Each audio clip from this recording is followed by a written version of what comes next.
Maraş'tan selamlar. Geçen hafta bir konuya değinmiştik. Şimdi bu haftada PPR Motorsport'un bugün cumartesi günü PPR Motorsport'un içerisinde neler yapıyoruz? Yani bir günümüzü çekiyoruz. Günlük bir vlog. Bu bir bölüm olacak. Günlük vloglar. Normalde bizim cuma günü 5 gün çalışma var. Pazartesiden cumaya kadar. Cumartesi günü fazla iş olduğu zaman arkadaşlarımız mesai alıyor. Mesaiyle çalışıyorlar. Biz bugün ne yapıyoruz? Bugün bir 580 için bir plate hazırlıyoruz. 380 CNC'mizde. Bu plate'de şey olacak. 580'e bağlamak için özel aparat yapıyoruz. Çünkü her parçaya ayrı plate yapmak zor ama bu akıllı plate dediğimiz bir şey. Yapacağız. 2-3 tane tutturma aparatı olacak. Ondan sonra da devamlı aynı aparatları her malzemeye kullanabileceğiz. Tabii ki ufak tefek şeyler olur ama genel olarak bizim tasarladığımız şey bu. Bugün de videoları göstereceğiz zaten. Hani makine şu anda işliyor. Biraz ses var burada. Ama bugün böyle daha samimi bir ortam, samimi bir şey. Ne konuşuyoruz, ne şey yapıyoruz. Günlük hiç böyle şey yapmadan, kasmadan, kendimizi böyle sıkıştırmadan, kamera bizi çekiyormuş gibi değil de kamera bizi çekmiyormuş gibi bir video olacak. Bugün benim oğlumun çocukluk arkadaşı da burada. Onlar da cumartesi günleri geliyorlar. Hem işi öğreniyorlar, hem de geleceğin işte mühendisleri bu ülkeye katma değer sağlayacak kişiler olarak görüyoruz Allah'ın izniyle tabii ki. Onlar da bugün videoda olacak. İşte burada kedilerimiz var. 2 tane büyük kedi, 5 tane yavru kedimiz var. Onları da sokağa atamıyoruz çünkü üzülüyoruz. Yavrular şu anda. Onları da görebilirsiniz videoda, o yüzden söylüyorum. Hayvanları da seviyoruz yani. Devam edelim.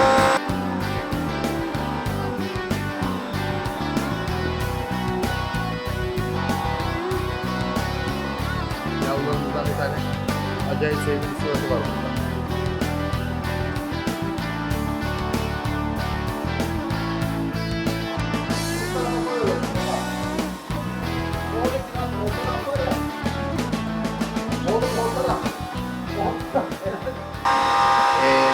Bu arkadaşımızın adı Erel Güvenir, benim oğlum. Gelecekte işte dedi biraz önce bahsettiğim bu işleri yürütecekler Allah izin verirse, tabii kendisi de isterse. İleride çok iyi bir hayvan sever hem de bu işleri de seviyor, otomobilleri de seviyor. Bakalım ileride devam ettirecek. Belki de spor otomobil üretebileceğiz kendisiyle beraber. Bir yerlere getireceğiz bu işleri. Evet, devam edelim.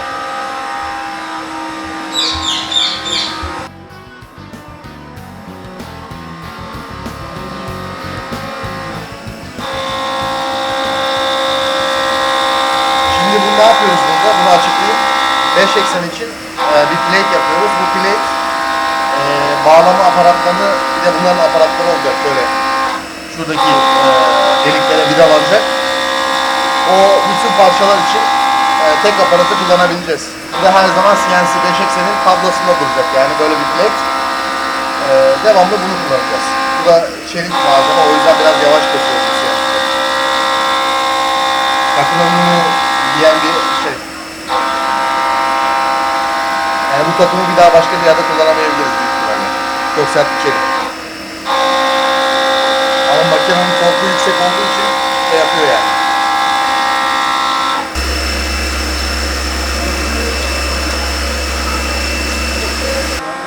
Şimdi bu bizim 580 CNC'miz. Özel bir makine. Bu makine fazla açıya yatabiliyor. Özelliği bu. Diğer 580'lerden daha fazla açıya yatabiliyor. Ayrıyeten de hidrolik fren sistemli. Yani balatalı sistemli değil. O yüzden de bindirme vesaire gibi konularda biraz daha safe yani güvenli. Şimdi bu makinede ne yapıyoruz? Şimdi 380'imiz var. 380'de CNC şu motor bloğu var burada. Şimdi işlenecek. Bu da Amerika'ya gidiyor. 1500 beygir teker setup'ı için bir Amerikan otomobiline koyulacak ama K serisi. K24 motor bloğu. Kapağı burada, hemen burada bir kapağı var. Kapağı bitti. Evet. O işlenecek. Bu makineye de işte dün bakım yaptık. Rulmanları değişti. Herkes bir senede bir şey yapıyor. Biz en kaliteli yağı kullanıyoruz. CNC'nin içerisinde kullanacağımız en kaliteli yağ. Kızak yağları vesaire. Onun haricinde de bir sene olan bakımı 6 ay, 6 ay içerisinde de makineden en ufak bir rulman sesi geldi, bir şey geldi. Hani çünkü makine işlediği zaman yanlış bir kaçıklıkta bu geri dönülmeyen bir şeye neden oluyor. O yüzden daha yeni bakım yaptık.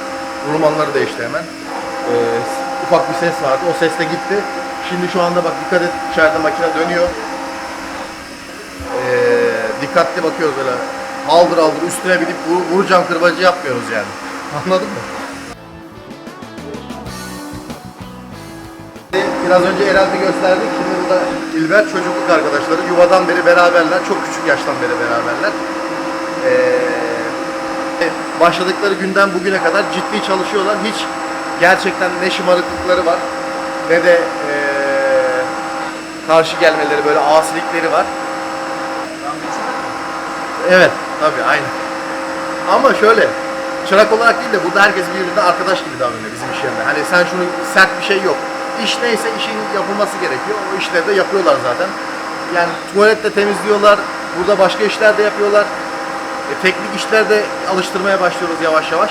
O yüzden İlber de bu işe ileriki zamanlarda mühendislik vesaire ondan sonra devam edecek. Da bu makine işinde hani geliştirmek istiyor musun? Ondan sonra ileride mühendislik okumak istiyor musun? Evet, mühendislik okumak isterdim. Daha geliştirmek de isterdim. Allah'ın izniyle onlar da böyle bu işi beraber TPR Motorsport'u, yani planımız açık söyleyeyim, ileride spor otomobil üretmek. Bunun için logo çalışmalarını yaptık, her şeyi yaptık. Motor hazır. Motoru dizayn ettik, işledik, bitirdik. Motorun parçalarını da burada göstereceğim birazdan. Sadece bizim şu anda şasi ve elektronik sistemlerle alakalı Ar-Ge'lerimiz olacak. Bunlarla da bazı firmalarla çalışacağız ama her şeyi tabii ki biz yapamıyoruz. Kalbi bizim, şasi bizim olacak. Ama biz böyle bir çok fütüristik bir tasarım yapmak istiyoruz. Normal böyle alışılagelmiş hypercar'lardan daha farklı. Kesinlikle elektrikli motor olmayacak. Alternatif yakıt, etanol, metanol gibi farklı yakıtlar kullanacağız. Gelecek neslin yakıtları. İçten yanmalı motorları farklı yere taşıyacağız. Bizim amacımız bu. Yani biz ilerleyen zamanlarda elektrik motorlu vesaire geliştirmek değil, elektrikli motorlu araçlar değil, düşük emisyonlu içten yanmalı motorlar. Hidrojen yakıtı gibi, işte efendime söyleyeyim etanol gibi, bunların hep düşük emisyonlu yakıtlardır. Bu yakıtlarla çevreci, hızlı, kuvvetli, çığlık atan, güzel sesi olan motorlar üretmek istiyoruz.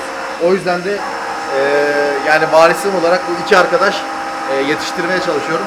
İnşallah da onlar da gerekli özveri gösterecek. Çünkü gerçekten yetişirken hiç böyle ne şımarık, her şey imkanları vardı ama hiç şımarıklık göstermediler. Gerçekten seviyorum ikisini de yani. Akif gel. Oğlum gel. Abi ben siyasetin içerisinde fırçayla temizleyip fırça yoktu. Ha. Siyasetin içerisinde temizleyip. Abi ondan sonra bir de yerleri sileyim. Tamam. Şimdi Akif'i tanıtayım. Akif bizle beraber 2 aydan beri bizle beraber bilgisayar mühendisi kendisi. Allah'ın izniyle kendini geliştiriyor burada. İyi yerlere gelecek. Çünkü sebahatle sarılıyor işe. Her işi yapıyor. İleride de işte hem CNC'leri öğreniyor. Bizim Talha var. O da CAM yapıyor. Tasarımdan da anlıyor. Talha onu genel olarak eğitiyor CNC'lerle alakalı. Gösteriyor yani hiç şey yapmadan. Bizim burada öyle bir arkadaşlık var ki hiç kimse birbirine karşı şey yapmıyor. Daha önceden çalışan bir arkadaşımız vardı. Mesela Talha sonradan geldi. Talha'ya işi göstermemeye çalışıyordu. Böyle kişiler de var.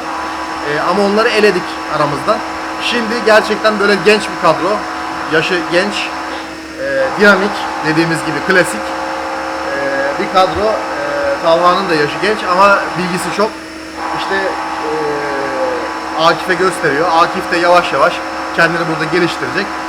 Bizim bu PPR Motorsport'un Ar-Ge alanında kadromuz böyle kemikleşip devam edecek yani.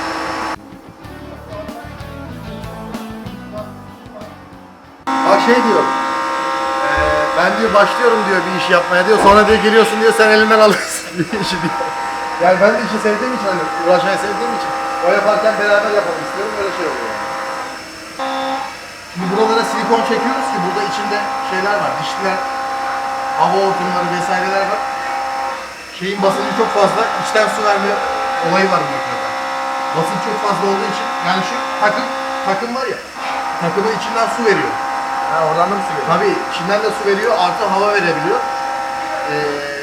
O da işte buralara fazla tazikten dolayı girebiliyor yani.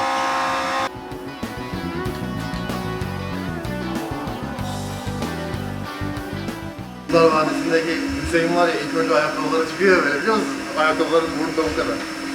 Böyle ilk önce zank diye böyle ayakkabı çıkıyor. Mustafa sesiyle Hüsnü mü diyorsun abi? Hüseyin ya, Senin adamın. Hatta Hüsnü. yok o değil ya. Kurtlar Vadisi değil oğlum. Bak Hüsnü.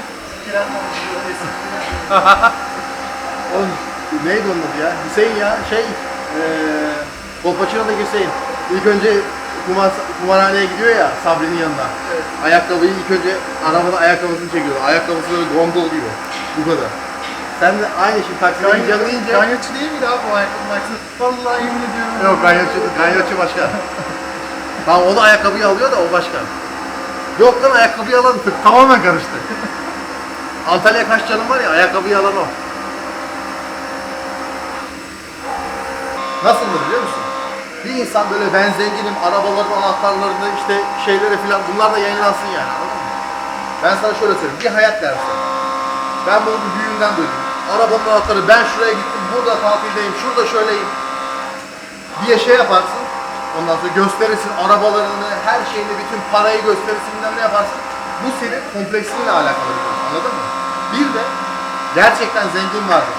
Adam jetle Fransa'ya bir geceliğine gider, Paris'te bir şeyler yer, tekrardan jetle döner, hiçbir yerde adamın ne şeyini görürsün, gittiğini geldiğini, ne jetle. Bizim Türkiye'dekiler jetle bir yerden bir yere gidecek, yani şöyle söyleyeyim, Diyarbakır'da televizyonu olmayan duyar yani. Net söylüyorum, ona kadar gider haber yani. Bizim önceki YouTube kanalımız gerçekten fazla izlenme, fazla şey. Bir şeysizlik oldu. Gitti yani. Şimdi mesela bizim YouTube kanalımızda ben de bazen düşüyorum. Böyle farklı videolar çekelim, şöyle yapalım, böyle yapalım. İzlenme artsın. Ki neden izlenme artsın? Türkiye'deki çocuk, ben şunu istiyorum. Gerçekten hani toplumsal bir mesaj değil. Türkiye'deki çocukların, hani gençler, işte şu 2 tane cıvıl cıvıl çocuk var. Bu işe sevdalandırmaya çalışıyoruz. Neden?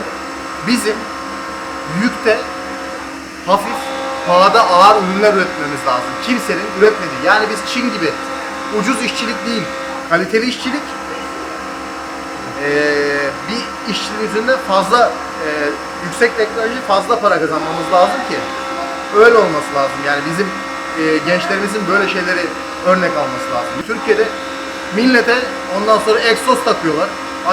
Tamam bunlar da yapılsın. Bunlar da yapılsın ama acayip yerlere gitmeye başladı. İnsanlar, ben mesela en kralını yaparım ama hani mesela komiklik olarak, komiklik desen ben kendim biliyorsun, esprileri fena değildir yani, ama şunu söylemeye çalışıyorum.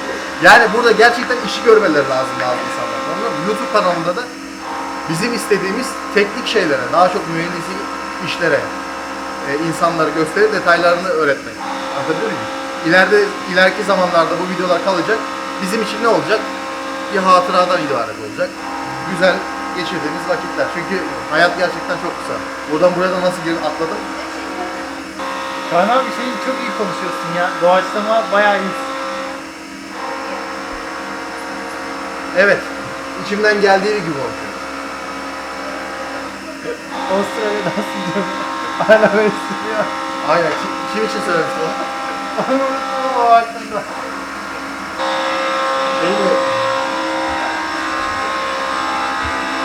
Soğutma suyu var. Soğutma suyu aşağıdan bazen salıyor böyle.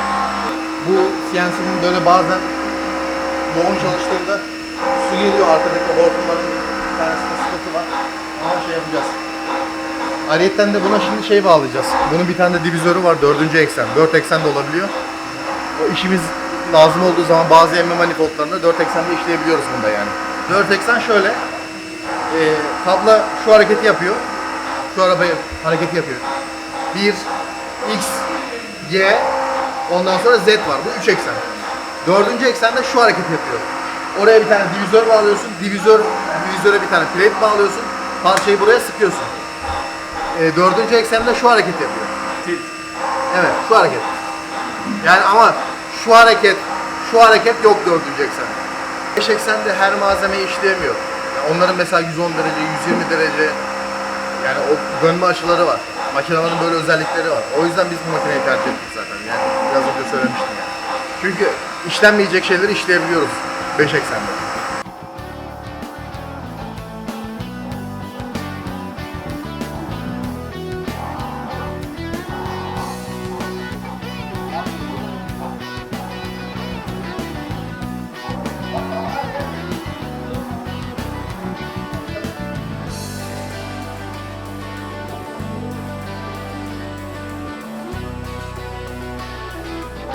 Yani o şeye gel.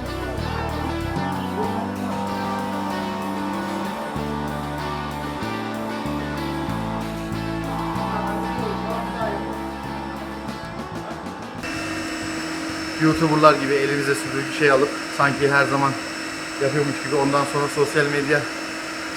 sosyal mesaj vereceğimi zannettiniz ama hayır, sosyal mesaj vermeyeceğim. Ben her zaman böyleyim. Buradaki herkes böyle. O yüzden bugün gerçekleri izliyorsunuz. Yani gerçekten sosyal mesaj vermeye gerek yok. Burası olması hani bu kadar bana şey diyorlar. Kaan Bey siz de çalışıyor musunuz? Siz de yapıyor musunuz? Sen kendi işini başkasına yaptırmayacaksın. Burası bizim işimiz. Yerleri silmek de bizim işimiz. Temizlemek de bizim işimiz. Burada bir şey üretmek de bizim işimiz. Bu şekilde. Şimdi birazdan yemeğe geçeceğiz. Yemek bölümünde de ufak bir dışarıdan tabldot yemek söylüyoruz hep beraber. Allah ne verdiyse yiyoruz. Bizim işte günlük burada hayatımız bu şekilde ilerliyor. Bazen problemler oluyor. Problemleri aşmaya çalışıyoruz. Hepimiz dört bir elden sarılıyoruz. Yani çalışan arkadaşlar, işte onlar benim arkadaşlarım zaten. Hiçbir zaman patron gibi böyle dışarıdan şey yapan gibi bir yüksek gözle bakmam. Onlar ne yiyorsa ben onu yerim. Onlar ne yapıyorsa ben onu yaparım. Hiç de gocunmam. Tuvalette temizlerim, yerde temizlerim, her şeyi yaparım. Sosyal mesaja gerek yok. Bunlar zaten yapılmalı.